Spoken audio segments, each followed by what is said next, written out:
زمانے کی قسم تمام انسان خسارے میں ہیں سوائے ان کے جو ایمان لائے، جنہوں نے نیک عمل کیے، جنہوں نے ایک دوسرے کو حق کی نصیحت کی، جنہوں نے ایک دوسرے کو صبر کی تلقین کی۔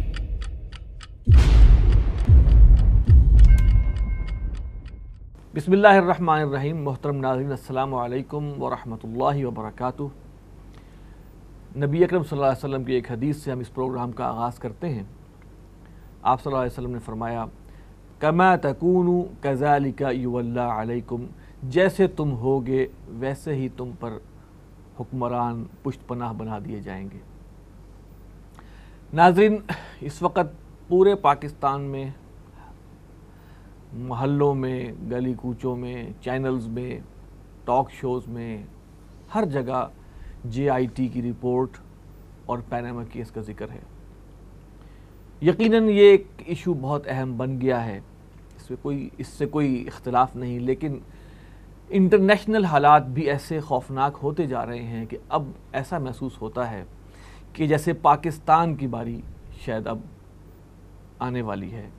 جو ملکوں کا بیڑا غرق امریکہ کر رہے ہیں، اس کے ہماری ملک کے شاید خاکم بدہن، اللہ نہ کرے ایسا ہو، خدا نہ خواستہ اب پاکستان کی باری ہے۔ بہرحال ہمارا یہ پروگرام، اس میں ہم ان اندرون ملک بھی اور بیرون ملک جو بھی حالات چل رہے ہیں ان پر ہم کوشش کریں گے کچھ گفتگو بھی کریں اور قرآن و حدیث کے حوالے سے رہنمائی بھی حاصل کریں۔ اسٹوڈیو میں موجود ہیں جناب ایوب بیگ مرزا صاحب، ناظم نشر و اشاعت تنظیم اسلامی، اور جناب بریگیڈیئر ڈاکٹر غلام مرتضیٰ صاحب، سینئر رہنما تنظیم اسلامی۔ میرا پہلا سوال جناب بریگیڈیئر صاحب آپ سے ہے کہ JIT پیناما کیس، اس کے حوالے سے بہت کچھ کہا جا چکا ہے، کہا جا رہا ہے اور کہا جاتا رہے گا۔ ایک چیز جو میں محسوس کرتا ہوں، یا ہم سب محسوس شاید کرتے ہوں، کہ یہ جو پورے واقعات ہیں یا جو پورے معاملات ہوئے، اس میں ہمیں کوئی دین سے، کوئی قرآن و حدیث سے کوئی رہنمائی ملتی ہے کہ نہیں، کہ یہ کیوں ہوا، کیسے ہوا، یعنی کہ یہ واقعہ کس طرح، کیا وجوہات ہیں جن کی بنیاد پر یہ واقعہ رونما ہوا؟ بسم اللہ الرحمن الرحیم۔ آپ نے موضوع کو ملایا ہے ہماری دینی تعلیمات کے ساتھ، تو بڑے افسوس سے کہنا پڑتا ہے کہ یہ ملک تو جس کی آبادی 95% مسلمانوں پر مشتمل ہے، اور جس کے آئین، جس کا نام بھی اسلامی جمہوریہ پاکستان ہے، اور آئین میں قرارداد مقاصد اب اس کا حصہ بھی بن گئی ہے، اور اس ملک کی جو پارلیمنٹ ہے اس کے ماتھے پر لا الہ الا اللہ محمد رسول اللہ بھی لکھا ہوا ہے، لیکن بدقسمتی سے یہاں اسلامی اصولوں پر زندگی گزارنے کا کوئی سلیقہ ہے ہی نہیں، نہ حکومتی سطح پر نہ انفرادی سطح پر۔ ذمہ داری تو ہمارے جو بھی سیاستدان ہیں اور جو بھی ہمارے ایسے لوگ ہیں جو برسر اقتدار ہیں، ان کی ذمہ داری تھی کہ اس ملک کو جس نام پر، اسلام کے نام پر، دین کے نام پر حاصل کیا گیا تھا، یہاں پر صحیح معنی میں اس کو ایک اسلامی فلاحی مملکت بنایا جاتا۔ اصل میں برسر اقتدار لوگ بھی تو کسی اس پیٹرن پہ آئے نہیں، اسی طرف آ رہا ہوں نا۔ کوششیں تو کی گئیں، شروع میں کوشش کی گئی، جبکہ یہ جو ریزولوشن جو ہے اس میں شامل کیا گیا قرارداد مقاصد، علامہ شبیر احمد عثمانی کی کوششوں سے اور علماء کی کوششوں سے، اور اس میں اصول طے کیا گیا کہ اس ملک میں قانون سازی جو ہے وہ قرآن و سنت کے مطابق ہوگی۔ پہلے وہ دیباچے میں پریمبل میں لکھی ہوئی تھی، پھر جنرل ضیاء کا زمانہ آیا تو اس میں اس کو آئین کا حصہ بنا دیا گیا، آئین 2A، لیکن وہ بھی آپریٹو کلوز کے طور پر ہماری عدالتوں نے بھی اس کو تسلیم نہیں کیا۔ یعنی وہ جیسے اور آئین کی دفعات ہیں، ایسی وہ بھی ایک دفعہ ہے، وہ اوور رول نہیں کرتی باقی دفعات کو، یہ کہا گیا ایک فیصلے میں، جیسے نظیم الدین شاہ نے کہا۔ بہرحال اس کو بھی تھوڑی دیر ہم ذرا صرف نظر کرتے ہوئے، جنرل ضیاء کے زمانے میں جو ہماری پارلیمنٹ ہے، آپ اس کو انہوں نے مجلس شورا کا نام دیا، اور اس میں انتخابات کے لیے جو لوگ وہاں پر نمائندے آ کر بیٹھے ہیں ان کے لیے آئین میں تبدیلی کر کے 62 اور 63 دفعات شامل کی گئیں، اور ان اگر دفعات کو پڑھا جائے اور ان پر عمل کیا جائے تو الصادق اور الامین قسم کے لوگ جو ہیں وہ وہاں پر اس کے ممبر بنے۔ جب بھی الیکشن ہوتے ہیں ہمارے ہاں، اب یہ JIT کے حوالے سے ہم بات کر رہے ہیں نا، جو کام JIT نے کیا ایک چند لوگوں کے حوالے سے، اصولی طور پر تو جب بھی الیکشن کمیشن میں کوئی آدمی جائے اور اپنے کاغذات نامزدگی جمع کرائے تو اس وقت چھان بین اسی طرح کی ہونی چاہیے، اور پھر پتہ چلے کہ کون صادق اور امین ہے۔ وہ تو بڑے افسوس سے کہنا پڑتا ہے کہ یہ جو بھی اب 300 سے بڑھ کر شاید 500 سیٹیں ہو گئی ہیں، جتنے بھی وہ لوگ وہاں بیٹھتے ہیں اگر جائزہ لیں تو ہم کوئی بھی اس پر پورا نہیں اترتا.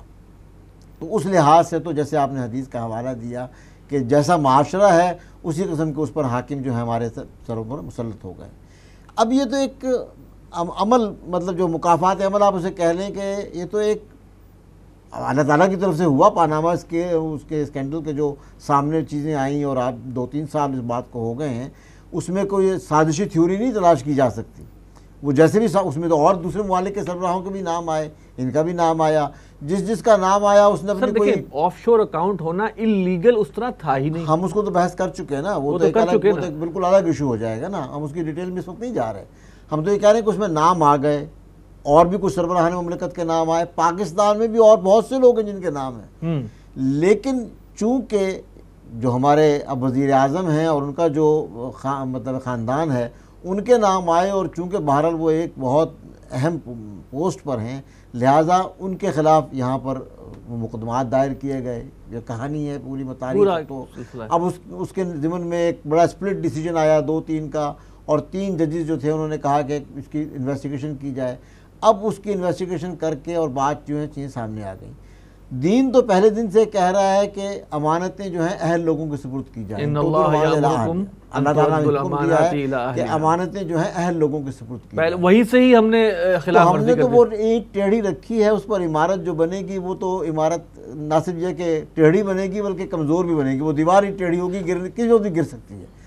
اس ملک میں اب 70 سال بلکہ زیادہ عرصہ ہو گیا ہے تقریباً، اتنا عرصہ اس ملک کو بنے ہوئے، اب یعنی اسلامی تاریخی لحاظ سے 70 سال ہو چکے ہیں. اب تو شمسی لحاظ سے بھی اس اگست کو 70 سال ہو جائیں گے پاکستان کو وجود میں آئے ہوئے. کوئی حکومت، کوئی پارلیمنٹ ایسی نہیں آئی. نیب بنائی گئی، احتساب کمیشن بنائے گئے، اور وہ تمام جگہوں پر جو لوگ بٹھائے بھی گئے وہ بھی اسی قسم کے لوگ تھے، احتساب کرنے والے بھی ویسے ہی تھے، ان کو بھی مطلب کر دیا گیا. یہ پہلی دفعہ کو ایسا اتفاق ہوا ہے کہ 4-5 آدمی جو بٹھائے گئے تھے، 6 آدمی، انہوں نے بڑی محنت سے 2 مہینے میں 60 دن میں ایسے دیندار 5-6 لوگ کہاں سے مل گئے ڈاکٹر صاحب؟ یہ وہ لوگ تھے جو ان کے جو واجد ضیاء کو بنایا گیا، ان کی ریپوٹیشن مطلب یہ تھی کہ یہ تقریباً مطلب سائیڈ لائن کیے گئے تھے، اور ان کی ریپوٹیشن تھی کہ یہ مطلب ہے اس ڈپارٹمنٹ میں بھی کچھ مس فٹ ہے، اور ان کی ریپوٹیشن تھی کہ یہ آنیسٹ قسم کے لوگ، ان کو بنایا گیا. اور چونکہ سپریم کورٹ نے بنایا تھا اور انہوں نے بھی اپنے تحفظ بڑا انہوں نے اپیلیں کی کہ ہمیں تحفظ دیا جائے، اور اب بھی انہوں نے اپیل کی ہے کہ ہمیں تحفظ دیا جائے. اور اس میں کچھ وہ ISI کے اور MI کے لوگ بھی شامل کیے گئے. تو انہوں نے کوئی محنت کی اور کوشش کر کے جو ہے ایک انویسٹیگیشن کمیٹی، ابھی وہ انویسٹیگیشن رپورٹ ہے، ابھی اس پر سپریم کورٹ کا ڈیسیجن ہوگا بعد میں کہ وہ اس میں مطلب اس کے خلاف ان کو حق حاصل ہے کہ وہ اپنے دلائل دوبارہ جا کے کورٹ میں دیں، کہ اس میں تلاش کریں، کوئی اعتراضات دیں، وہ ایک الگ چیز ہے. لیکن بہرحال انہوں نے ایک کام کیا، جو ان کو مدت دی گئی تھی اس مدت کے اندر وہ کام کر کے انہوں نے رپورٹ جو ہے وہ سبمٹ کر دی ہے. اب اس پہ قیاس آرائیاں ہو رہی ہیں، اس کے حوالے سے بیانات آ رہے ہیں. آپ کا کہنا تھا کہ پہلی اینٹ بھی ٹیڑھی رکھی، میں تو یہ کہہ رہا ہوں اس وقت سے ٹیڑھی آ رہی ہے. اللہ تعالیٰ کا حکم یہ ہے کہ امانتیں اور عہدے جو ہیں وہ اہل لوگوں کے حوالے کرو. تو ایک انڈیویجول کی غلطی بھی ہے، اگر وہ کسی نااہل کو ووٹ دیتا ہے تو وہ بھی بیسیکلی اس آیت کی خلاف ورزی کر رہا ہے. اب اس کو ذرا اور میں تھوڑا سا وسعت دوں اس موضوع کو. مجھے آپ یہ بتائیے کہ قرآن حکیم میں جو قوموں پر عذاب کا ذکر ہے، یعنی وہاں قوم سمود پر ذکر آتا ہے، وہ 9 سردار تھے جو سازشیں کرتے تھے جو رسول کے خلاف. آل فرعون کا ذکر آتا ہے، آل فرعون اور اس کے جو مطلب ہے درباری تھے. پوری آل فرعون لاکھوں کی فوج اللہ تعالیٰ نے کیوں مطلب غرق کر دی؟ اس لیے کہ وہ اس نظام کو سپورٹ دینے والے وہ تھے. فرعون کی سرداری ان سرداروں کے بل بوتے پر قائم تھی. ٹھیک ہے. وہ سردار جو تھے ان کے بھی 5,000 10,000 آگے لوگ تھے جن کے بل بوتے پر سرداری قائم تھی.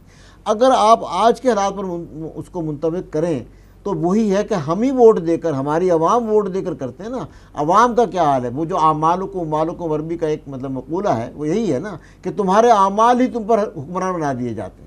پوری قوم کا آوا بگڑا ہوا ہے. اب آپ یا تو یہ کہیں کہ دعوت و تبلیغ سے قوم کو پہلے ٹھیک کیا جائے تو امال ٹھیک، یا اوپر سے ٹھیک کیا جائے. تو بہرحال دونوں چیزیں بیک وقت ضروری ہیں. صادق اور امین قسم کے لوگ جو ہیں اوپر بھی آنے چاہیے، اور ان کو منتخب کرنے والے، ان کو ان اسمبلیوں میں بھیجنے والے جو لوگ ہیں وہ بھی اپنے آپ کو ٹھیک کریں. ورنہ ہم سب، میں تو اپنے آپ کو بھی شمار کر رہا ہوں کہ عوام الناس جو ہیں، اللہ یہ کہ کوئی جو امر بالمعروف نہی المنکر کر رہے ہو اس معاشرے میں، ورنہ وہ پھر قوم سمت والا ہے. یعنی کہ کوئی اچنبے کی بات نہیں کہ ہمارے حکمران ایسے ہیں اس لیے کہ ہم خود ایسے ہیں. ہم خود بھی ایسے ہیں اور ہم اس کو ٹھیک کرنے کی بھی کوشش نہیں کر رہے. اچھا ایوب بیگ صاحب، بریگیڈیئر صاحب نے ذکر کیا کہ وہ 5-6 لوگ جو تھے جی آئی ٹی کے، انہوں نے بڑے اچھے، یعنی کہ جسے کہتے ہیں پریشر لیے بغیر جو ہے وہ انہوں نے انویسٹیگیشن کی اور رپورٹ پیش کی. بظاہر قوم کے سامنے یہی بات آ رہی ہے. ان کو اتنی تائید کہاں سے حاصل ہو گئی؟ یا وہ ماشاءاللہ ایمانی لیول پر بہت اونچے لیول پر تھے؟ کیا وجہ ہوئی کہ انہوں نے اتنی ان بائس قسم کی تحقیق کی؟ یہ کوئی پیچھے کوئی اور تو نہیں تھا تھپکی دینے والا؟ بسم اللہ الرحمن الرحیم. آصف حمید صاحب، اس 6 افراد کی کمیٹی کو آپ اگر اس نقطہ نظر سے آپ نے گفتگو کرنی ہے تو اس 6 افراد کی کمیٹی کو آپ 2 حصوں میں تقسیم کریں. 4 افراد وہ ہیں جو سویلین حکومت کے ماتحت تھے، اس حکومت کے ماتحت جس کے خلاف جس کے وزیر اعظم نواز شریف تھے اور ان کے خلاف انکوائری ہے. جہاں تک 2 افراد کا تعلق جن کا تعلق آئی ایس آئی اور ایم آئی سے ہے وہ ظاہر فوج سے ہیں. ویسے تو انڈائریکٹلی وہ بھی وزیر اعظم کے انڈر ہیں، لیکن وہ یہ کہ وہ اتنے اثر انداز نہیں ہوتے. جیسے کہ ان 4 افراد کے بارے میں یہ بات آئی کہ انہیں ڈرایا گیا، دھمکایا گیا، ان کے گھر والوں کو ڈرایا دھمکایا گیا وغیرہ وغیرہ. ان 2 کے بارے میں ایسا واقعہ ہوا ہے؟ جی بالکل اخبارات کی زینت بنا کہ ان کو ڈرایا دھمکایا گیا، بہت کچھ کہا گیا، ان کے گھر والوں کو دھمکایا، ان کے بچوں کو ڈرایا دھمکایا گیا. لیکن یہ کہ جیسے انہوں نے کہا کہ یہ ان میں سے اکثر وہ لوگ تھے جو اپنے اپنے محکموں میں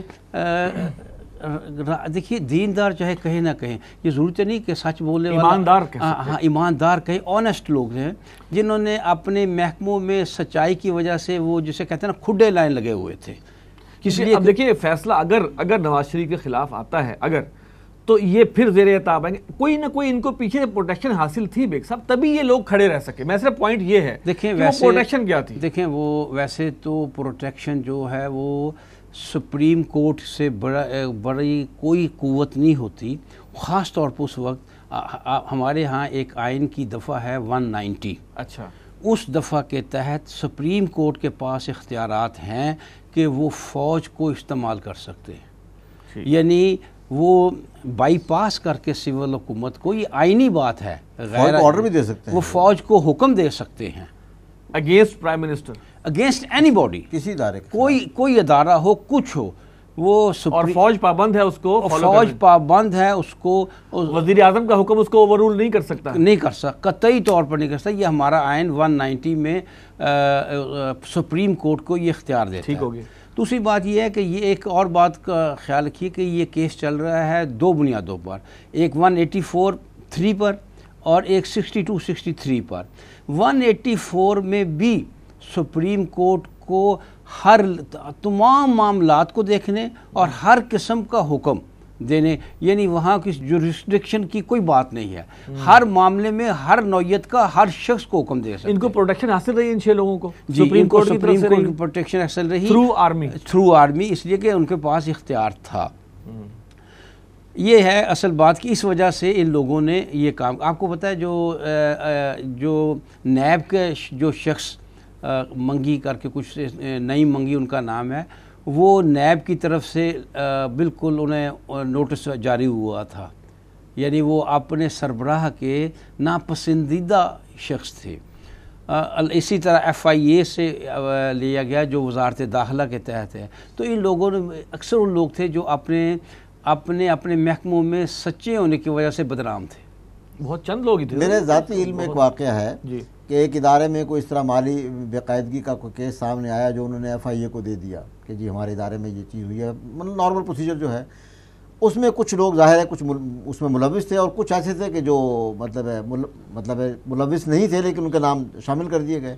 ان لوگوں نے کوئی اپروچ کیا اور ایف آئی اے کے ڈائریکٹر تک پہنچے اور اپنا کہا کہ ہم بے گناہ ہیں اور ہمیں خواہ ملوث کیا جا رہا ہے. تو ایف آئی کے ڈائریکٹر نے کہا کہ بھئی میں تو نہیں کہہ سکتا نا آپ کے بیان پر کہ آپ بے گناہ ہیں. اگر آپ واقعی سمجھتے ہیں کہ آپ بے گناہ ہیں تو میں اپنے ڈپارٹمنٹ کا ایک ایماندار آدمی جو ہے وہ اس انکوائری پر لگا دوں، آپ کو منظور ہے؟ انہوں نے کہا جی ہاں لگا دیں.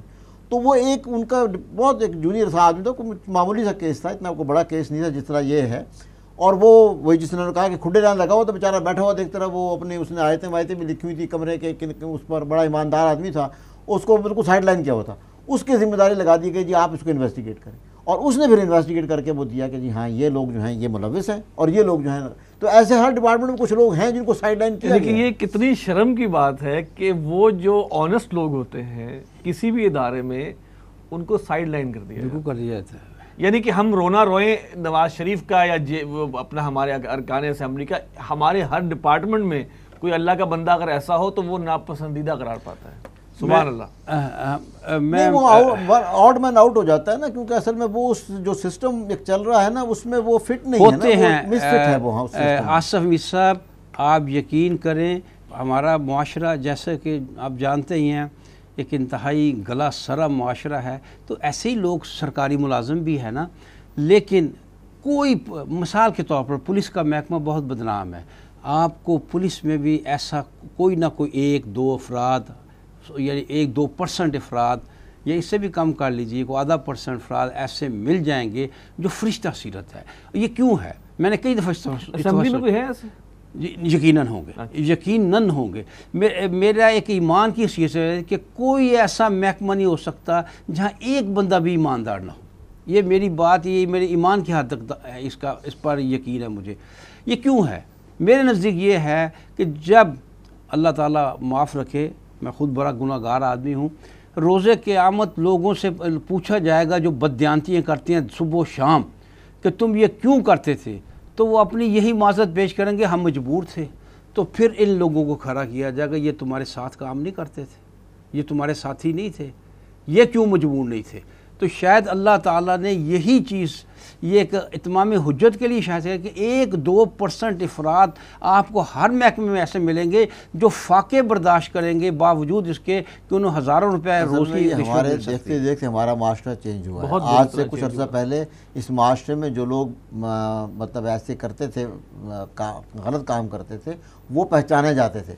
اوور آل جو معاشرہ بلکہ معاشرہ ان کو اپنے سے الگ کرتا تھا. آہستہ آہستہ معاشرہ اب وہ پہچانے جاتے ہیں جو وہ پہچانے جاتے ہیں جو بیچارے شریف ہوں, اور معاشرہ ان کو الگ کر لیتا ہے. وہ جو حدیث ہے نا کہ بدا الاسلام غریباً وسیعود کما بدا, اسلام جب شروع ہوا تو انجان سا تھا, اجنبی تھا, اور عنقریب وہ اجنبی ہو جائے گا. اور اسلام کا دامن پکڑے پکڑے جو لوگ اجنبی ہو جائیں ان کے لیے مبارکباد ہے. تو یہی چند لوگ ہیں جو بیچارے پھر اجنبی ہو جاتے ہیں.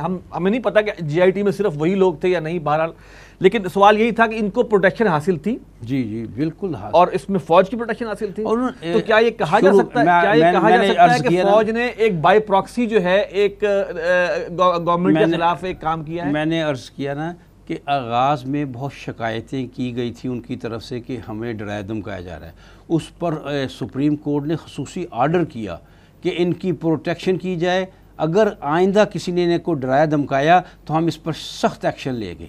تب بات یہ ٹیلی فون ٹیپ کرنے کا معاملہ بھی آیا تھا نا, ٹیلی فون بھی ان کے ٹیپ ہو رہے ہیں. اور اچھا سر, یہ جو ابھی صورتحال بن گئی ڈاکٹر صاحب, ایک تو وہ فونٹ کا معاملہ آیا جس فونٹ کی وجہ سے پتہ چلا کہ جناب یہ تو رپورٹ ہی ساری غلط ہے, فورجڈ ہے.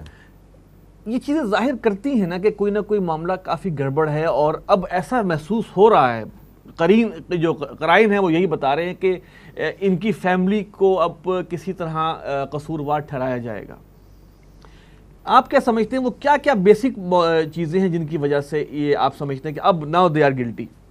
نہیں, چیزیں تو وہ سب سامنے ایک تو فونٹ کا معاملہ ہو گیا نا. نہیں, فونٹ کا تو ایک معاملہ ہے نا, اس کے علاوہ بہت سے اور معاملات ہیں کہ مطلب ہے ڈاکومنٹس میں فورجری ہے. اس کے علاوہ وہ جو ملکیت نکل آئی ہے مطلب مریم نواز کی کہ وہ نیس کال اور وہ دوسرے جو کمپنی ہیں اس کے وہ جن کو مطلب انہوں نے انکار کیا ہوا تھا نا, بلکہ اب تو پرائم منسٹر کے حوالے سے آ رہا ہے نا کہ وہ مطلب پرائم منسٹر بن ہی نہیں سکتے تھے کیونکہ وہ آلریڈی مطلب ایک پے رول پر تھے کسی کے.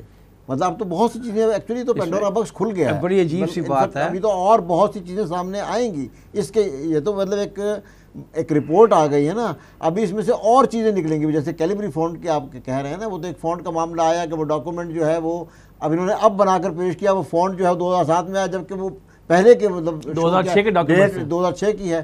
تو وہ تو ایک چیز ہے. وہ بل گیٹس ہے نا کہہ کہ بھئی وہ کہے گا میں نے خاص طور پہ آپ کو یہ دے دیا تھا پہلے سے. اس قسم کے اور فورجریز بھی جو آئی ہیں کہ یہ دبئی میں گلف اسٹیل مل کے حوالے سے آیا, اور اب وہ جو چیزیں اس میں پاناما اسکینڈل میں شامل نہیں تھیں, حدیبیہ پیپر مل تو اس میں شامل نہیں تھا, اب تو اس کے حوالے سے مطلب جو چیزیں کھلیں گی تو یہ تو پینڈورا باکس کھل گیا. اصل میں بات یہ ہے کہ پرائم منسٹر نے جو اپنی وضاحت کے لیے پارلیمنٹ ہاؤس خود کو پیش کیا تھا, تقریر کی تھی, تقریر کی تھی، اس میں انہوں نے کہا تھا کہ یہ گلف سٹیل مل جو ہے اس کو فروخت کر کے اس سے ہم نے یہ جو پیسہ کمایا تھا وہ گلف سے لندن گیا تھا، پاکستان سے کوئی پیسہ نہیں گیا تھا، اور میں آپ کو یقین دلاتا ہوں کہ یہ ان کے الفاظ ہیں کہ پاکستان سے ایک پیسہ نہیں گیا، اور اگر یہ بات غلط ثابت ہو جائے تو میں اسی وقت جو ہے سٹیپ ڈاؤن کر جاؤں گا اگر یہ بات غلط ثابت ہوئی۔ اچھا، دلچسپ بات یہ ہے کہ یہ خود ایسا نہیں ہے کہ کسی پرائیویٹ ایجنسی نے، کسی پرائیویٹ ادارے نے یہ کہا ہو کہ یہ فورجری ہے، ایسی کوئی ڈیڈ ہوئی نہیں۔ یہ تو ان کے جسٹس ڈپارٹمنٹ نے باقاعدہ اپنی تصدیق شدہ لیٹر میں لکھا ہے کہ ایسی کوئی ڈیڈ ہمارے ہاں department of justice department of U A E اس نے بھیجا ہے کہ ایسی کوئی ڈیڈ یہاں نہیں ہوئی، اور اس پہ انہوں نے ساری بنیاد رکھی تھی کہ یہ یہاں سے پیسے حاصل ہوئے، وہاں سے وہاں گئے، وہی چیز جو ہے وہ بنیاد ہی ختم ہو گئی۔ کیا وجہ ہے کہ ہم جے آئی ٹی کے لوگ دبئی تو چلے گئے، دوحہ کیوں نہیں گئے؟ چلے جاتے وہاں بھی وہ لے لیتے اس سے بیان شہزادے سے۔ دیکھیں، آپ نے دیکھا ہوگا کہ جب جے آئی ٹی کا کام چند دن کا رہ گیا تھا، یہ تقریباً آپ سمجھ لیجیے 55-56 دن ہو گئے تھے، 3-4 دن رہ گئے، تو اس وقت مطالبہ آیا حکومت کی طرف سے یہ دوحہ کیوں نہیں جاتے۔ پہلی بات تو یہ ہے، بنیادی سمجھ لیجیے، مجھ پر کسی نے دعویٰ کیا ہے تو میں اگر بریگیڈیئر صاحب کو اپنے گواہ بناتا ہوں تو آپ لے کے آئیں گے، تو کس کا فرض ہے کہ میں بریگیڈیئر صاحب کو عدالت میں لاؤں؟ میرا فرض ہے کہ میں نے بریگیڈیئر صاحب کو گواہ بنایا تو میں ان کو لے کر عدالت میں جاؤں گا، میرا فرض بنتا ہے۔ اس کے باوجود جے آئی ٹی نے 3 آپشنز دیے شہزادہ کو۔ وہ 3 آپشنز کیا تھے کہ آپ پاکستان تشریف لے آئیے، نمبر 2 ویڈیو لنک پر بات کر لیں، نمبر 3 کہ ہم آ جاتے ہیں اور ہم آ کر پاکستان کے سفارت خانے میں آپ سے کر لیتے ہیں، کیونکہ پاکستان کا سفارت خانہ بھی پاکستان کی سرزمین سمجھ جاتا ہے۔ جے آئی ٹی کسی صورت بھی پاکستان کی سرزمین سے باہر اس حوالے سے انٹیروگیشن کے لیے نہیں جا سکتی تھی۔ دبئی تو گئی نا؟ نہیں، دبئی تو ایک لینے گئی ہے، ڈاکومنٹ لینے گئی ہیں، وہ انویسٹیگیشن، کسی کو وہاں جا کے انٹرویو نہیں کیا، ایک خط حاصل کرنا تھا۔ اگر وہ چلے ہی جاتے ہیں، اگر اس کے اپنا اس کی یہ بادشاہوں کے محل ہیں، وہاں بہت کچھ ہو جاتا ہے۔ گورنمنٹ آف پاکستان تھی، گورنمنٹ آف پاکستان نہیں تھی نا، وہاں تو سفیر بھی نہیں تھا پاکستان کو۔ کیا مطلب؟ وہاں سے تو پاکستان کا سفیر بھی کچھ دنوں کے لیے چھٹی پہ چلا گیا تھا۔ اچھا، بیسیکلی بنیادی بات تو وہی ہے نا کہ اصولی طور پر جے آئی ٹی کی جو ٹیم تھی وہ کسی گواہ کے گھر جا کر بیان لینے کی مطلب اس میں ان کی وہ نہیں تھی نا، مطلب ان کا مینڈیٹ نہیں ہے نا۔ مینڈیٹ سے تجاوز کرتے اگر وہ ایسا کام کرتے۔ انویسٹیگیشن کے لیے وہ کہیں بھی جا سکتے ہیں، کوئی ڈاکومنٹ لینے کے لیے، کوئی انویسٹیگیشن کرنے کے لیے، کوئی چیز پروب کرنے کے لیے جا سکتے ہیں، لیکن کسی کا گواہی لینے کے لیے وٹنس کے طور پر تو اس وٹنس کو وہاں آنا پڑے گا نا۔ لیکن نواز شریف خود وہ جوڈیشل اکیڈمی میں گیا ہے، اسحاق ڈار جو ہے خود وہاں پر گئے ہیں نا، مریم نواز وہاں پر گئی ہیں، وہ انہوں نے جا کر کہیں مطلب پرائم منسٹر ہاؤس میں نہیں لیا۔ اس میں قانونی بات یہ بھی ہے کہ شہزادے نے خط لکھا تھا سپریم کورٹ، اتنا بڑا کام کیا، خط لکھا تھا۔ خط لکھنے کا مطلب یہ ہوا کہ اس نے سپریم کورٹ کی جوریسڈکشن جو ہے وہ قبول کی۔ ٹھیک ہوگی، ٹھیک ہے۔ اب جب اس کی جوریسڈکشن قبول کرتا ہے تو اس کو اس کا احکامات بھی ماننے پڑیں گے۔ حالانکہ بعد میں ان کا بیان آیا کہ وہ میں مطلب میرے پر کوئی بائنڈنگ نہیں ہے۔ ہاں، خیر بائنڈنگ اس طرح تو نہیں ہے، حکومتی اور ہے، ملکی اور ہے، پھر اوپر شہزادہ اس کا۔ اچھا سر، اس حوالے سے شہزادہ پر خود بہت سے الزامات ہیں۔ اس حوالے سے آخری سوال، کیونکہ اس کے بعد ہمیں انٹرنیشنل حالات کی طرف جانا ہے، عمران خان صاحب کی کیا سچویشن ہے؟ وہ اگر یہ معاملہ جیسے کہ وہ چاہ رہے تھے کہ نواز شریف پھنس جائے اور وہ پھنس گیا، اور اب وہ کیا کہتے ہیں ثابت بھی ہو جائے، تو ان کی کیا صورتحال ہوگی؟ آف شور اکاؤنٹس میں وہ انوالو ہیں، ان کی اپنی پارٹی کے لوگ بھی بہت سے انوالو ہیں، ان پر بھی وہ کیس سپریم کورٹ میں تو آلریڈی چل رہا ہے، عمران پر بھی منی ٹریل تو انہوں نے بھی دے تو یہ نہ ہو کہ یہ بھی جائے اور وہ بھی جائیں، اس کے بھی تو میں تو یہ کہوں گا کہ اگر اس کا بھی جانا بنتا ہے تو اسے بھی جانا چاہیے اگر واقعات ہے، لیکن بہرحال اطلاعات کے مطابق اس کی منی ٹریل جو ہے وہ دستیاب ہو گئی ہے، اس لیے اس کے جانے کا امکانات اگرچہ کم ہیں، لیکن اگر انصاف تو عمران خان نے بھی کہا تھا نا کہ چاہے میں بھی جاؤں تو جاؤں، کوئی مسئلہ نہیں، یعنی کہ ان کو ضرور نہیں، وہ تو خیر ان کی ایک ہو سکتا ہے نا، آپ کہہ سکتے ہیں کہ جب آدمی دشمنی میں اتنا بڑھ جائے تو اس طرح کی بات کرتا ہے۔ ہم ایک غیر جانبدار پاکستانی شہری ہونے کی حیثیت کہتے ہیں کہ اگر جس نے بھی صرف نواز شریف کیوں جائے؟ جس نے بھی بددیانتی کی ہے، جس نے بھی غلط فراہم کیے ہیں کاغذات، اس سب کو جانا، جس میں عمران خان جاتا ہے تو عمران خان بھی جائے. لیکن اگر وہ یعنی کہ اگر یہ نواز شریف کا واقعی معاملہ یہ ثابت ہوا تو پھر ان کی جو پاپولیرٹی ہے وہ تو بہت اوپر چلی جائے گی، اور وہ سمجھیں گے کہ ہم نے واقعی ویسے اس میں کوئی مثال قائم کر دی. اس میں کوئی شک نہیں ہے کہ آپ کو یاد ہوگا کہ جب یہ پیناما کا معاملہ آیا تھا تو وزیر بجلی کیا نام ہے جی ان کا، خواجہ آصف صاحب نے کہا تھا اس طرح کی باتیں آتی رہتی ہیں، وہ لوگ جلدی بھول جائیں گے. عمران خان کو یہ کریڈٹ جاتا ہے کہ اس نے بھولنے نہیں دیا، پورا 1 سال لگا دیا ہے، لیکن ایریوں کے لوگ بھی تنگ آ گئے تھے، ایریوں کے بل کھڑا رکھا ہے اس کو. اچھا جناب، یہ تو ہماری اندرون ملک کی بات ہوگی. بیرون ملک کی ہم بات کرتے ہیں. بیگ صاحب، بیرون ملک جو صورتحال بن رہی ہے اس کو دیکھ کر تو کچھ ایسی صورتحال سامنے آ رہی ہے جیسے کہ جب تاتاریوں نے بغداد کا محاصرہ کیا ہوا تھا اور جب مسلمانوں نے یروشلم کا محاصرہ کیا ہوا تھا، تو اندر جو رہنے والے جو لوگ تھے یعنی کہ مسلمان اور ادھر عیسائی، وہ مناظروں میں پڑے ہوئے تھے. اس وقت بھی ہم ایک بیرون ملک جو صورتحال پاکستان کے لیے بنتی جا رہی ہے، جس طرح بھارت نے سارا یہ ایک بھارتی وزیر اعظم نے ایک پوری گیم چینج اپنے لیے کی ہے کہ پہلے امریکہ میں اس کا بہترین استقبال ہوا، پھر اسرائیل میں، اور اس کے بعد جو چیزیں سامنے آ رہی ہیں، تو آپ کیا سمجھتے ہیں کہ اب پاکستان کے گرد جو ہے وہ گھیرا وہ کس حد تک پہنچ چکا ہے؟ دیکھو جی، وہ جو محاورہ بولا جاتا ہے نا کہ آسمانوں پہ تیری بربادیوں کے مشورے ہیں، تو یہ تو ہو رہا ہے، اس میں تو کوئی شک نہیں ہے کہ جو تمام عالم کفر، لیکن خاص طور پر یہ تثلیث جو قائم ہوئی ہے بھارت، امریکہ اور اسرائیل کی، یہ مشترکہ مفادات کی وجہ سے بھی اور اپنے مفادات کی وجہ سے بھی اتفاق سے ان کے مفادات اس معاملے میں ملتے ہیں. سب سے پہلا اسلام اور پھر پاکستان، ایٹمی پاکستان اسرائیل کے لیے مسئلہ ہے، بھارت کے لیے مسئلہ ہے. بھارت کے لیے تو پاکستان کا وجود ہی مسئلہ ہے. اور دوسری یہ پاکستان کا چائنا کے ساتھ کھڑے رہنا، یہ امریکہ کا مسئلہ ہے کہ وہ اس کے گراؤ یا محصور کرنے میں اس کو وہ پاکستان حائل ہو رہا ہے، تو یہ امریکہ کا مسئلہ ہے. اسرائیل کا مسئلہ ایٹمی ہے. بھارت کا مسئلہ ہے کہ یہ وجود ہی بڑا، یہ پاک وجود کہتے ہیں. یعنی کہ اب جو مختلف جگہوں سے امریکہ مار چکا ہے، اب شاید پاکستان کا جو ہے معاملہ اب اس کو زیادہ کھٹک رہا ہے. آپ دیکھیے تمام اسلامی ممالک جن میں کچھ جان تھی، عراق کو ختم کر چکے ہیں، لیبیا کو ختم کر چکے ہیں، مصر ہی میں مصر کو مار چکے ہیں. ٹھیک ہے، وہاں ایسی تبدیلی لائے ہیں کہ اب مصر مصریوں کا نہیں ہے، سیسی کا ہے. جی، سیسی کا ہے اور بے خدا لوگوں کا ہے. تو اب صرف پاکستان ہی ایک ملک رہ گیا ہے جس میں 2 باتیں ہیں. یہی بات، ایک تو پاکستان کی فوج، جس کے بارے میں بن گوریان نے سن 67 میں کہا تھا جب وہ فرانس میں اسرائیل کے فتح کا جشن منا رہا تھا، تو اس نے کہا تھا یہ عرب کیا ہے، ان کی قوت کیا ہے، یہ کبھی بھی ہمارا مقابلہ نہیں رہے، اصل مقابلہ ہمارا جب ہوگا پاکستان سے ہوگا. یہ الفاظ اس نے بن گوریان اسرائیل سے پہلے ایک نظریاتی مملکت دنیا کے نقشے پر وجود میں آئی اور وہ پاکستان کی تھی، جو دین کے نام پر وجود میں آئی تھی. اسرائیل کو اس کے بعد مطلب آیا ہے 2 سال بعد، اور پھر یہاں پر جو ایک باقاعدہ ڈسپلن آرمی ہے، اور پھر پاکستان نے ایک ایٹمی صلاحیت حاصل کر لی ہے. یہ بہرحال ان کے دلوں میں ایک بڑا کانٹے کی طرح کھٹکتا ہے.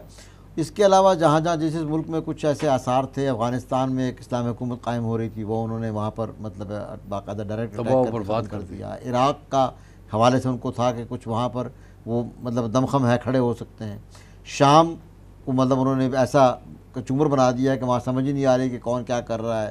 لیبیا، مصر، یمن، ان تمام ملکوں میں جہاں پر، اور مصر کا جیسے نام لیا کہ مصر میں اخوان المسلمون کا تھا کہ وہاں پر ان کا وہ صدر مرسی ڈیموکریٹکلی الیکٹڈ، اور اس نے ابھی کوئی شروع ہی کیا تھا کام کہ اس مطلب ان کی حکومت کا بھی تختہ الٹ دیا گیا.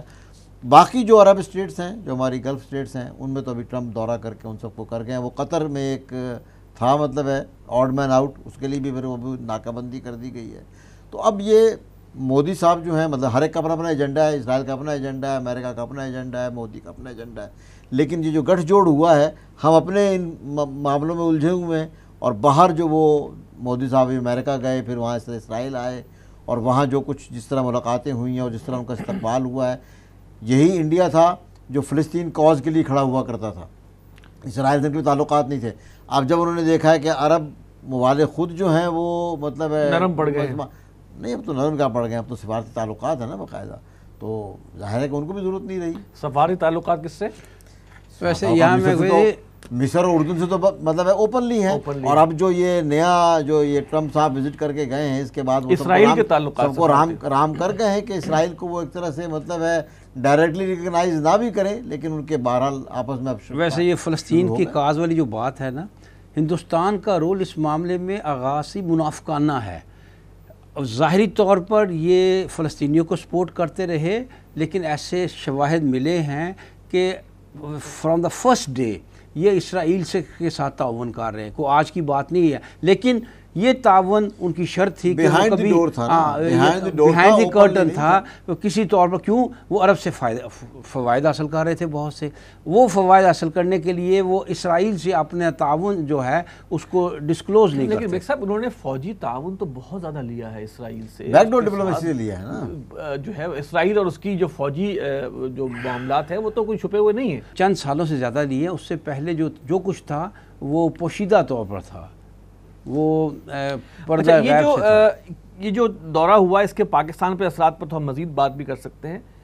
یہ جو کشمیر کے اوپر اب کیا بنے گا معاملہ، کیونکہ اب تو اسرائیل نے بھی ایک بیان دے دیا ہے جو کہ سراسر پاکستان کے خلاف ہے، کھلم کھلا، نہیں امریکہ نے بھی دیا، اور وہ کشمیر کے حوالے سے امریکہ نے بھی دیا، صلاح الدین کو جو انہوں نے ٹیررسٹ ڈکلیئر کر دیا ہے۔ یہ کشمیر کا کاز اب کہاں جائے گا؟ یعنی کہ کہیں یہ تو نہیں کہ جس طرح اسرائیل نے فلسطینیوں کا برا حال کیا ہوا ہے، اب بھارت بھی کھلم کھلا جو ہے، جیسے کہ اس نے اب کام شروع کر ہی دیا ہوا ہے وانی صاحب کی شہادت کے بعد، وہی تو نہیں ریپلیکا یہاں لے کے آئیں گے؟ جو ان کا گٹھ جوڑ ہوا، یہ بھی تو ایک بہت اہم چیز ہے نا۔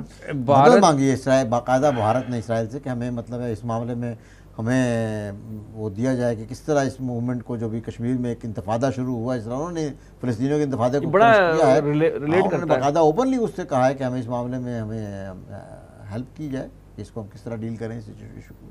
لیکن بھارت وہ کچھ کشمیر میں نہیں کر سکے گا انشاءاللہ العزیز جو اسرائیل نے فلسطین میں کیا ہے، اس کی بہت سی وجوہات ہیں۔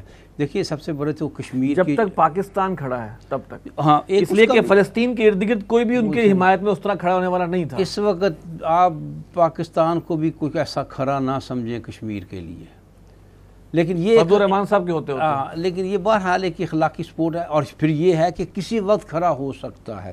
اصل بات یہ ہے کہ میں یہ سمجھتا ہوں کہ اگرچہ فلسطینی جذبہ اور فلسطینیوں کا جہاد ہم نے دیکھا جس طرح کیا، جس طرح انہوں نے اپنی جانوں کی قربانی کی، لیکن جو صورتحال کشمیر کی تحریک کی نظر آ رہی ہے، پھر جو تعداد ہے کشمیریوں کی، پھر جو علاقہ ہے کشمیریوں کے پاس، یہ ساری چیزوں کو اگر آپ اکٹھا کریں تو جس آسانی سے اسرائیل نے فلسطینی تحریک کو دبایا ہے، کسی بھی صورت انڈیا کشمیریوں کی اس تحریک کو اس طرح نہیں دبا سکے گا۔ تبھی تو مدد کی ضرورت پڑی ہے اسرائیل کی۔ اصل میں کشمیر کے حوالے سے آپ یہ بھی بات رکھیں نا کہ سی پیک منصوبہ جو چائنا کا ہے جس کو لے کر چلا ہے، اس میں وہ مطلب ہے Kashmir is part of it, ٹھیک ہے، اس پہ گلگت بلتستان میں سے گزر رہی ہے، گلگت بلتستان پہ کلیم انڈیا کا بھی ہے، اور ایک سٹیک ہولڈر چائنا بن گیا ہے اس میں۔ آپ نے پیچھے پڑھا ہوگا کہ انہوں نے بھی وہاں پر بارڈر پہ ان کے وہ اسکمشز ہوئی ہیں انڈیا کے ساتھ، حالانکہ چائنا اوپنلی کسی آرمڈ کنفلکٹ میں انوالو نہیں ہوتا، لیکن اس کی سٹیک اتنی ہائی ہے سی پیک کے ساتھ کہ اس نے وہ بارڈر کا تنازع بھی کھڑا کر دیا انڈیا کے ساتھ، اور انڈیا کو وہ مطلب ہے اس لحاظ سے بھی وہ کر سکتا ہے، انوالو کر سکتا ہے، مطلب ہے انگیج کر سکتا ہے۔ میں آپ کو ایک اور کچھ کہہ لیں، اس کو پیش گوئی کہہ لیں، جسے آپ نے بھی کہا ہے نا کہ پاکستان کھڑا ہے، پاکستان تو لڑکھڑاتا ہوا کھڑا ہے، آنے والے وقت میں دیکھیں گے چائنا کی ضرورت بن جائے گی، چائنا کشمیریوں کے پیچھے کھڑا ہوگا، انگیج کر رہا ہے انڈیا کے ساتھ اوپنلی کنفلکٹ میں، نہیں باقاعدہ کشمیریوں کے پیچھے کھڑا ہوگا آنے والے وقت میں۔ اور یہ کشمیری ٹھیک ہے، ان پر اس وقت سخت وقت ہے، بہت ہی ظلم و ستم ہو رہا ہے، بہت ظلم و ستم ہو رہا ہے، ناقابل بیان ظلم و ستم ہو رہا ہے، تو یہ انشاءاللہ نتیجہ خیز ہوگا، اور پاکستان کے ساتھ ساتھ چائنا بھی کشمیریوں کے پیچھے آئیں گے۔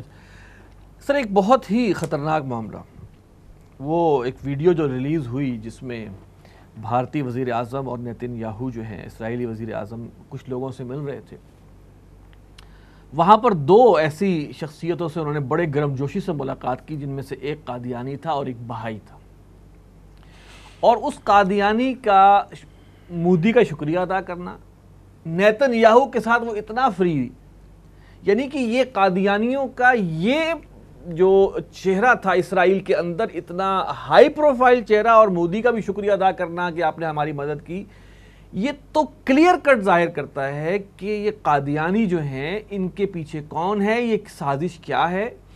اس میں تو اب میرے خیال میں کوئی 2 باتیں رہ نہیں گئیں۔ کیا خیال ہے آپ کا اس بارے میں؟ دیکھیے آپ کو معلوم ہے قادیانیوں نے بہت دیر سے یہاں ایک ہیڈ کوارٹر کہہ لیں، ایک آفس کہہ لیں، ایک کھولا ہوا ہے اسرائیل میں تل ابیب میں، خاص ان کے دارالحکومت کھولا ہے، جس میں یہ یہودیوں کی مدد کے ساتھ پاکستان کے خلاف کارروائیاں کرتے رہے ہیں۔ اور اب وہ کیونکہ پہلی دفعہ اسرائیل کھل کر آیا ہے، دیکھیے اس سے پہلے اسرائیل کبھی کھل کر پاکستان کے سامنے نہیں آیا، تو وہ پاکستانی قادیانی جو ہیں وہ ان کے ساتھ کھل کر سامنے آ گئے ہیں، اور یہ سلسلہ جو ہے یہ معلوم یہ ہوتا ہے یہ آگے بڑھے گا۔ آپ کو معلوم ہے کہ قادیانیوں کی مدد کے ساتھ اسرائیل جو ہے وہ اور انڈیا کی مدد کے ساتھ کوہوٹا پر حملہ کرنے کی ایک کوشش کر چکے ہیں۔ ایسے اسرائیلی جہاز جن پر انڈیا کے رنگ کیا گیا تھا، انڈیا کے جہازوں کا رنگ کیا گیا تھا، ایک حملہ کی کوشش ہوئی تھی جو پاکستان نے بر وقت معلومات ہونے پر ناکام بنا دیا تھا۔ تو یہ کوئی نئی بات نہیں ہے کہ قادیانیوں کا اسرائیل کے ساتھ تعاون کرنا اور اسرائیل کا اس حوالے سے پاکستان، یعنی کہ اب ہم ڈاکٹر صاحب ہم کہہ سکتے ہیں برملا کہ قادیانی پاکستان کے دشمن ہیں۔ قادیانیوں نے اب نہیں پہلے سے کہہ سکتے سر، اب تو ایویڈنس آ گیا نا، جس طرح اس کا وہ اسرائیل میں موجود، پہلے بھی خبریں آتی تھی جناب کہ ٹریننگ دی جا رہی ہے قادیانی بچیوں کو اسرائیل کے اندر، اس وقت تو ہم ایک خبر کو کے طور پر سنتے تھے، اب تو ایک پروف سامنے آ گیا ہے۔ جرمنی اور UK وغیرہ میں تو ان کی بہت پریزنس پہلے سے تھی، اسرائیل میں پریزنس ان کی تھی۔ اب جو اصل میں جو آپ بات کر رہے ہیں کہ خاص طور پہ اس لائن میں کھڑے ہو کر جو ملوایا گیا ہے ان کو، اور میرے لیے بات انٹرسٹنگ اس لیے ہوگی کہ اس میں وہ بہائی جس کا ذکر کیا ہے کہ جبکہ انڈیا کے ایران سے بڑے اچھے تعلقات ہیں، اور ایران جو ہیں وہ مطلب بہائی جو ہیں وہ زیادہ تر ایران میں مطلب وہاں پر ایک بقول اہل تشیع حضرات کے کہ بہائی جو ہیں سمجھیں آپ ایران کے وہ قادیانی ہیں، یعنی کہ وہ ان کے وہ ویلیو ہے، اہل تشیع کے قادیانی۔ انٹرسٹنگ ایک سچویشن بنے گی کہ انڈیا کے تو ویسے تو آج کل انڈیا کے اور ایران کی بڑی محبت کی پنگیں بڑھ رہی ہیں نا، اور لیکن اسرائیل ایران کو بھی اپنا ایک وہ سمجھتا ہے، دشمن ملک سمجھتا ہے، تو اس لحاظ سے تو دیکھنے والی بات ہے۔ لیکن جو سینٹنس وہاں پر خاص طور پہ کہا ہے جو جن سے ملوایا گیا ہے مودی سے، نہیں مودی سے جو احمدی جو قادیانی ہیں، انہوں نے کہا ہے کہ ہمیں آپ کی سپورٹ چاہیے ہوگی، وہ فقرہ جو ہے کہ وہ بڑا مطلب ہے، بڑا نوٹ کرنے والا ہے، اور یہ کہ ہماری ایجنسیز کو جو ہماری سیکورٹی ایجنسی ان کو اب آنکھیں کھول لینی چاہیے کہ ہم آنکھیں کھولنی ہوں گی، ایسی بات سر آپ کی بیوروکریسی میں، آپ کے انتظامیہ میں بے تحاشا قادیانی بھرے بیٹھے ہیں جو کہ ان ڈسگائز ہیں، ان کا بہتوں کا پتہ بھی نہیں ہے، یعنی کہ ان کے خلاف اب جو ہے وہ آنکھیں کھولنی چاہیے، پردہ پوش ہے کہ یہ تو بیک سٹیپ کرتے ہیں، پیچھے سے خنجر گھونپنے والے لوگ ہیں، کہ اس طرح اسرائیل کے اندر وہ ہیں اور پاکستان کے اندر کتنے وہ فعال ہیں۔ جو جملہ استقبال کرتے ہوئے نیتن یاہو نے اس کا وزیر اعظم بھارت کا کہا ہے، وہ بھی ہمارے لیے بہت الرٹ کرنے والا، بہت خطرناک ہے کہ ہم 70 سال سے آپ کا انتظار کر رہے تھے۔ تو یہ ایک محاذ بن رہا ہے اس مسلمانوں کے خلاف، خصوصاً پاکستان کے خلاف ایک باقاعدہ محاذ بن رہا ہے، تو اس کے لیے بہت الرٹ رہنے کی ضرورت ہے۔ اور ہم یہاں پہ جو ہے اندر ہم جی آئی ٹی کھیل رہے ہیں، ہمارے یہاں تو مطلب اس فورن منسٹری جو ہے مجھے نہیں معلوم کہ کس حد تک کام کر رہی ہے، جو ہمارے وزیر اعظم ہیں وہ خود وزیر خارجہ ہیں، اور فی الحال تو لگ ایسا رہا ہے کہ فوج جو ہے وہ ایک مطلب فورن منسٹری کو ڈیل کر رہی ہے فی الحال، اور انہوں نے مطلب ان چیزوں پر نظر رکھی ہوئی ہے۔ ہمارے ہاں تو جو اندرونی ملک حالات ہیں وہ تو آج کل اسی JIT انویسٹیگیشن رپورٹ کے حوالے سے چل رہے ہیں۔ وہ جو حالات تھے کہ جب چنگیز خان نے، ہلاکو خان نے جو کیا ہوا تھا گھیراؤ بغداد کا، تو اس وقت بیگ صاحب کیا بحث ہو رہی تھی بغداد کے اندر مسلمانوں میں؟ یہ تاریخ میں 2 واقعات ہو چکے ہیں اس طرح کے، یہی تو قسطنطنیہ کا محاصرہ کیا ہوا تھا جب مسلمانوں نے، تو اس وقت جو عیسائی پادری تھے وہ قسطنطنیہ کے چوکوں میں بڑی بڑی کتابیں لا کر تو یہ بحث کر رہے تھے کہ سوئی کے نوک پر کتنے فرشتے آ سکتے ہیں، بڑا اہم معاملہ، بڑا ہے، اور اتنی سنجیدہ بحث ہو رہی تھی اس پر. اور دوسرا موضوع تھا کہ کیا یسوع مسیح کے پیدائش کے بعد بھی مریم جو ہیں وہ کنواری کہلائیں گی؟ تو اس طرح کی بحثیں ہمیشہ جب قوم میں مردہ ہوتی ہیں تو اس طرح کی بحثیں چل رہی. اسی طرح اور باہر جو تھے مسلمان اس کو گھیرا ہوا تھا اور پھر اس کو فتح بھی کر لیا. اسی طرح جیسا کہ آپ نے کہا ہے کہ بغداد کا جب محاصرہ ہوا تھا، تاتاریوں نے کیا ہوا تھا، تو اندر مسلمان بحث کر رہے تھے کہ کیا اللہ جھوٹ بول سکتا ہے؟ معاذ اللہ. اور اگر بول سکتا ہے تو پھر وہ اللہ کے خلاف ہے، اور نہیں بول سکتا تو وہ مختار مطلق. اسی طرح کیا اللہ چاہے تو ایک اور محمد پیدا کر سکتا ہے؟ اگر کہہ دیں کر سکتا ہے تو حضور امتاع نظیر نہیں رہتے، اور اگر کہہ دیں کہ نہیں پیدا کر سکتا تو اللہ قادر مطلق نہ رہا.